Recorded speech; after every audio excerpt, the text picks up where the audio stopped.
our economy has made over the last 4 years. This morning's job report shows the economy added more than 250,000 jobs in December. That the unemployment rate has dropped below as low as 4.1%. And all told, in 4 years, we've created 16.6 million new jobs, the most of any single presidential term in history. There wasn't a month, not a single month, when the economy lost jobs, another record for any presidency. In fact, the last month America's lost jobs was the month before I came to office. And the question is, I want to make it clear, how and why did we make such progress? We did it by fundamentally changing the economic policy of this country. After decades of trickle-down economics that primarily benefited those at the very top, Kamala and I and our administration have written a new playbook that's growing the economy from the middle out and the bottom up that benefits everyone. The new playbook is working, but in 10 days, our administration will end and the new administration will begin. We're going to face another inflection point. Do we continue to grow the economy from the middle out and the bottom up as we have the past 4 years, or do we backslide to an economic theory that benefited those at the very top while working people and middle-class people struggled for their fair share of growth? 4 years ago, when Kamala and I came to office, 3,000 Americans are dying per day because of the pandemic. Millions of Americans have lost their jobs and were at risk of losing their homes. Hundreds of thousands of factories and businesses closed, creating despair in so many communities all across America. Supply chains were shattered. Prices soared from everything from cars to home appliances. The previous administration had no real plan to get us through one of the toughest periods in the nation's history. In fact, there's an old saying, if the only tool is a hammer you have, everything looks like a nail. And over the course of decades, our Republican leadership's trickle-down economic was a hammer and working people were the nail. Slashing taxes for the very wealthy and biggest corporations. Offshoring jobs and factories for cheaper labor overseas while importing products that used to be made in America. To offset its cost, advocates of trickle-down economics ripped a social safety net, trying to privatize Social Security and Medicare, trying to deny access to affordable health care and prescription drug costs. Lifting the fortunes of the wealthy often meant attacking the rights of workers. We came to office with a different vision of America. From the first 2 months I was in office, I signed the American Rescue Plan that put shots in arms and checks in pockets to vaccinate the nation and return us to full employment. We followed up with long-term investments in our future. My Investing in America agenda, which includes the Bipartisan Infrastructure Law, the CHIPS and Science Act, the Inflation Reduction Act, together mark the most significant investment in America since the New Deal. The Inflation Reduction Act alone is the most significant investment in climate and clean energy ever, anywhere in the world. And we make these investments. When we do it, we buy American. Buy America has been the law of the land since the 30s. It says that any money the president is authorized by Congress to spend should use American workers and American products. The past administration, including my predecessor, failed to buy American, to use American workers, but not on our watch. We're modernizing roads, bridges, ports, airports, clean water systems, affordable high-speed broadband systems and internet, and so much more. And we've incentivized building all these large federal projects with American products and American union labor. Remember the shortage of semiconductors during the pandemic? Those tiny little chips, computer chips, the size of your fingertip, that power everything in our everyday lives, from vehicles and refrigerators to advanced weapons to your cell phones. America invented these computer chips, but over time we stopped making them. And chip factories went overseas for cheaper labor. So when the pandemic hit, we found out how vulnerable America was. Supply chains abroad shut down because of the pandemic. We couldn't get the chips, and prices soared. For example, it takes over 3,000 of these computer chips to build an automobile today. And when overseas factories making those chips shut down, the production stopped and the cost of new cars soared. It didn't have to be this way. I was determined to change that. And that's what we've done with the CHIPS and Science Act. which has attracted $350 billion in private sector investment in America, including from Korea and Taiwan and other countries. These investments are building new fabs, they call them the place where they build these chips, new fabs, massive chip factories, the size of several football fields, on fields of dream all across America, creating so far 125,000 jobs on the construction side of this, which will ultimately create tens of thousands more jobs, tens of thousands. These jobs in these quote-called fabs are paying over $100,000 a year, and you don't need a college degree. It's not just the fabs. These investments are creating opportunities for entire communities, for small business, creating even more jobs and much more. You know, when they build these factories, they're going to find out that they're going to need drugstores and shops and restaurants, and everything grows. When faced with unfair practices from abroad, we've taken tough but targeted action on behalf of the American workers, businesses, and factory towns. We know the pandemic and Russia's war against Ukraine and the inflation they created caused enormous pain and hardship all across America and around the world. And so we took aggressive action that brought down prices, ordered the biggest release of our strategic petroleum reserve in our history, reducing the price of gas at the pump here in America. I also challenged the oil and gas companies to take their record profits and invest in more production. Today, American energy production is at record levels, including record oil and gas production. Gas prices are $3 a gallon, which is below the price before the Russian invasion of Ukraine. My Inflation Reduction Act took on Big Pharma and reduced the price of insulin for seniors with diabetes to $35 a month, from as much as $400 a month. Inflation Reduction Act also finally gives Medicare the power to negotiate lower drug prices across the board. As of this month, out-of-pocket prescription drug costs that's already passed will be capped at $2,000 per year, no matter how expensive the drugs are. Even those expensive cancer drugs that cost $10,000, $12,000, $14,000 a year, no senior will have to pay more than $2,000 a year. These and other reforms not only save seniors money, it saves the American taxpayers money.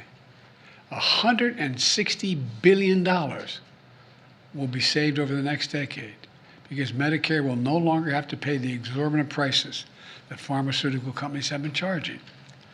You know, with our historic backing of unions, public support for unions is the highest it's been in more than half a century, and the labor movement is expanding to new companies and new industries. The middle-out, bottom-up playbook is also about asking the very wealthy and the most profitable corporations, we want them to do well, but begin to pay their fair share in taxes. My predecessor's tax cut, last time he was here, not only increased the federal debt by $2 trillion, it overwhelmingly benefited the biggest corporations, delivering tax cuts to the top 1%, worth more than 50 times what the middle-class families receive. And you've heard me say it 100 times. We have over 1,000 billionaires in America. They paid an average of 8.2% in federal taxes. Look, folks, my approach is leading to better results for everyone. I kept my commitment that no one earning less than $400,000 a year would pay a single penny more in federal taxes. I fought hard to expand the child tax credit for working families that, when it existed, cut child poverty nearly in half. I expanded tax credits to make health insurance more affordable for millions of Americans enrolled in the Affordable Care Act.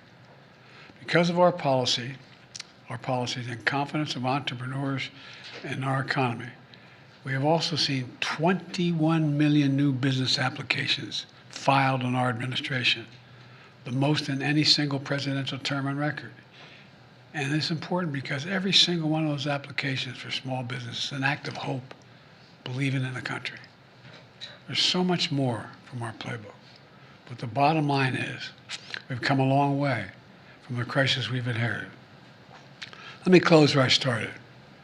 With this morning's jobs report, more than 250,000 jobs in December.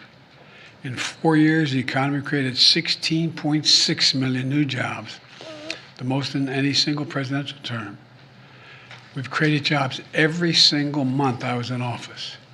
During my presidency, we saw the lowest average unemployment rate of any administration in the last 50 years.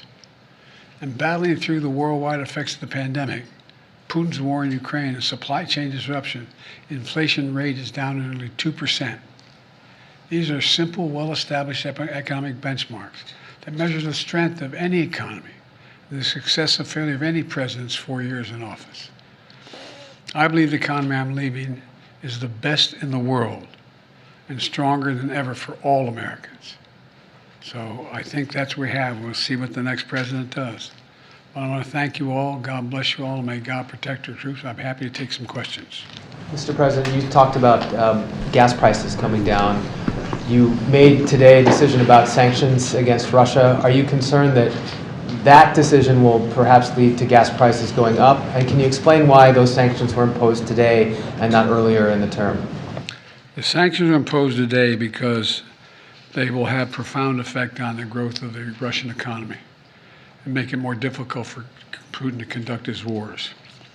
It is probable that gas prices could increase as much as 3-4 cents a gallon. But what's going to have a more profound impact on Russia's ability to continue to act in the way it's acting in the conduct of war.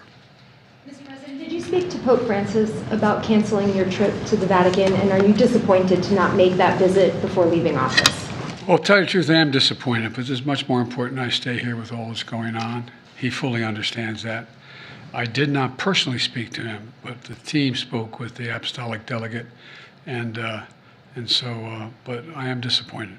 Mr. President, have you had any reaction to President Trump's verdict today up in New York, and whether or not you believe that the punishment fit the crime? And also, sir, on pardons, have you ruled out a pardon for yourself or any other additional members of the family? For myself? Yes, sir. What would I pardon myself for? That's what I'm asking. No, I have no contemplation of pardoning myself for anything. I didn't do anything wrong. Mr. President, would you comment on Meta's decision to end its fact-checking operations in the United States? Is that a good decision, in your opinion? Well, look, the whole idea of walking away from fact-checking, as well as not reporting anything having to do with discrimination regarding the TPS, I find to be just contrary to American justice, the way we talk about one another. Telling the truth matters. I mean, I know I'm on national television, but you all are local reporters and national reporters. This is not a real question, but what do you think? You think it doesn't matter that they let be printed, where millions of people read it, things that are simply not true? I mean, I don't know what that's all about. It's just completely contrary to everything America's about. We want to tell the truth. We haven't always done it as a nation, but we want to tell the truth. And the idea that, a billionaire can buy something and say, by the way, from this point on, we're not gonna fact check anything. And when you have millions of people going online, reading this stuff, it is, anyway, I think it's really shameful. Mr. President, do you regret your decision to run for re-election? Do you think that made it easier for your predecessor to now become your successor?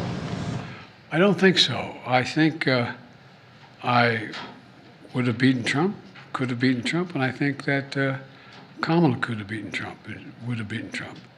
It wasn't about, I thought it was important to unify the party.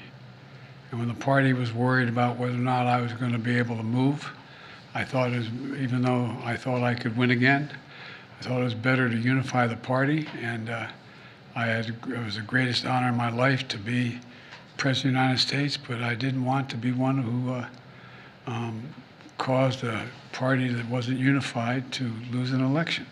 And that's why I stepped aside, but I was confident she could win. You think she should run again? What your assessment is of how long Ukraine can last without further aid? In fact, your administration marks the end of American provisions for their Well, I had a long talk with Zelensky today. And I think that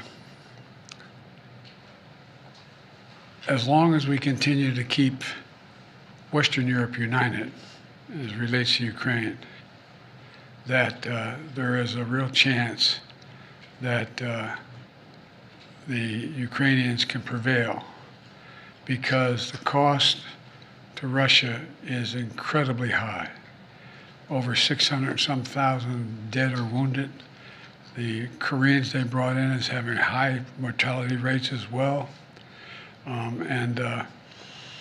made it clear that I provided every bit of funding that authority I have as president to be able to do that now. And I know that there are a significant number of Democrats and Republicans on the Hill who think we should continue to support Ukraine.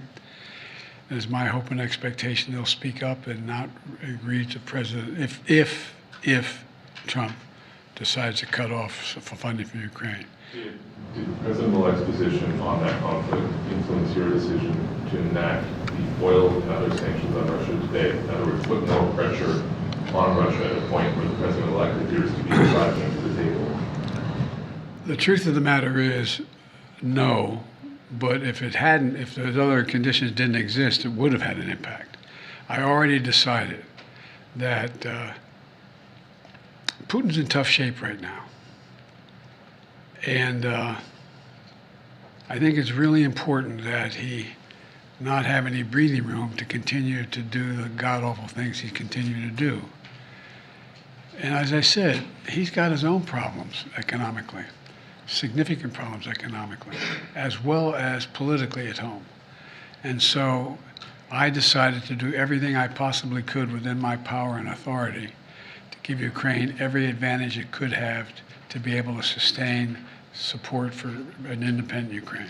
You said Vice President Harris would be able to beat, you said Vice President Harris had a good shot to beat Trump. Do you think she should run again in 4 years? I think that's a decision. I think she's competent to run again in 4 years. That'll be a decision for her to make. Mr. President, on Venezuela, the sanctions that your administration announced today, some are saying that they don't go far enough by not targeting the petroleum sector. Why was this administration hesitant to apply further sanctions to the oil and gas industry there? That's still being investigated in terms of what impact it would have and whether or not it would just be replaced by Iran or any other country. So it matters what would happen afterwards. I had a long discussion again with the man who should be appointed president on that score, but since I didn't have a clear answer to what that would be, if I had more time, I may very well do that. But I didn't have enough data to make that judgment. If I could also ask about Havana syndrome.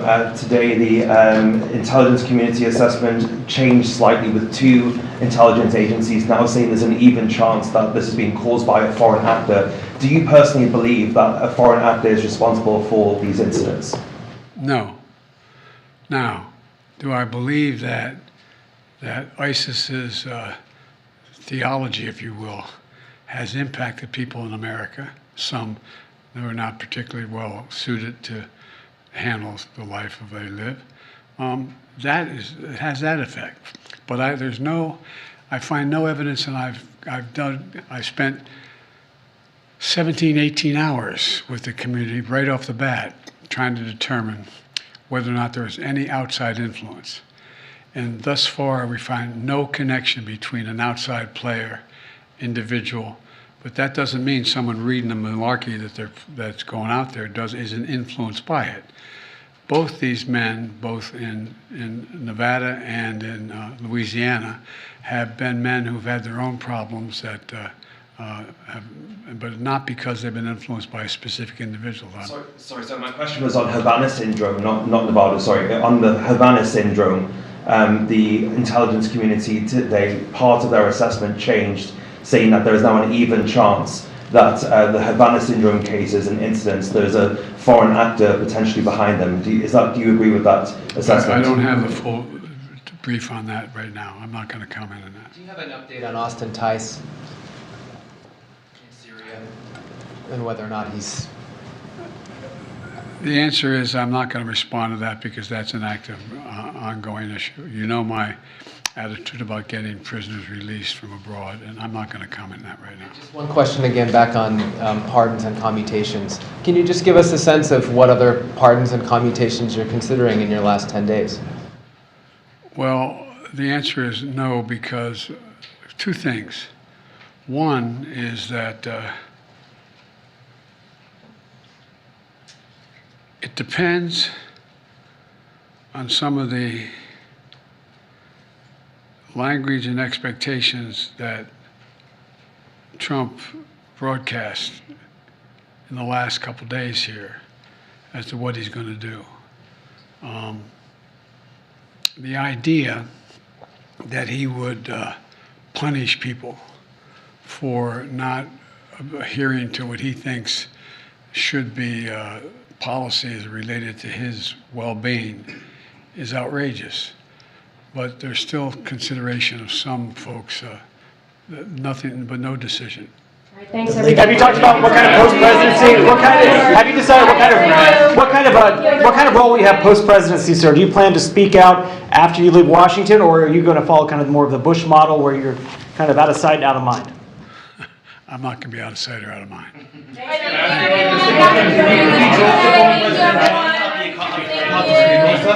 you, everyone.